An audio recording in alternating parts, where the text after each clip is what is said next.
Hello everyone, thank you for clicking on my channel. My name is Tina and I welcome you to another one of my videos. Today's topic might be a little too basic to most of us. After all, we have been talking about the tag questions since our elementary school days. But the question is, have we really tried to use and maximize them, as basic and simple as they are, to turn our casual conversation into a dynamic conversation? To learn of these strategies, join me here in Hosted by Tina.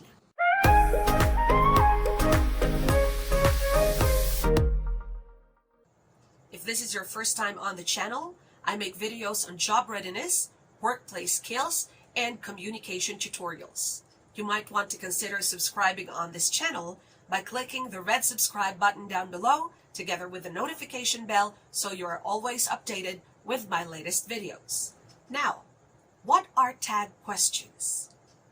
What's playing in your mind as instantly as you hear the word tag question is probably the grammatical structure of a declarative sentence altered or reinforced by an interrogative. Let's take a look at this example. That is a good meeting, isn't it? The declarative statement, that is a good meeting, is reinforced by the interrogative statement, isn't it? In that statement, that is a good meeting, isn't it? Notice that the auxiliary verb is in the declarative sentence has been negated to isn't it in the tag.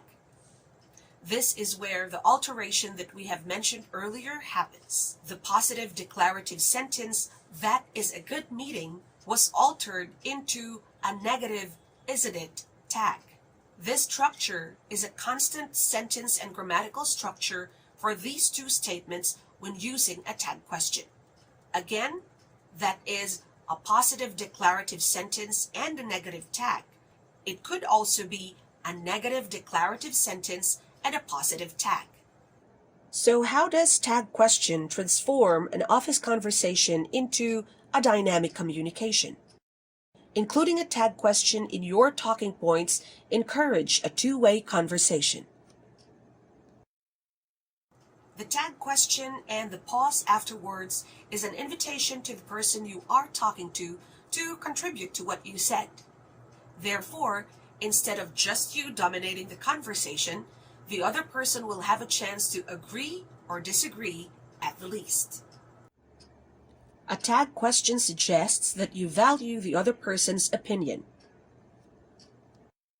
This serves as a check and balance on how you perceive things. With our example, that is a good meeting, the other person might not really think that that was a good meeting. Including a tag after your declarative statement will give him an opportunity to say his piece. Tag questions make English conversation sound fluid. Native English speakers are known to incorporate the tag question in their casual conversation. This is most probably to address social courtesy.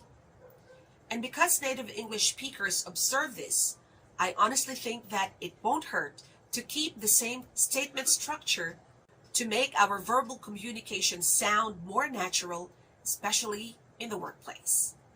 Lastly, on the topic, you might be wondering if the tag question could ever make it to the written communication as in business correspondence. Conservatively, the answer is no, given that the written communication has more formal form, structure, and tone. But as they say, for every rule, there is an exemption. This is something that we will talk about in our future videos. And before you click somewhere else, you might want to check out other communication videos up there, as we have a lot more other videos that might be able to help you in developing your workplace communication skills. This is all I have for you in this video. Once again, this is Dela Cruz of Hosted by Tina. Ta-da!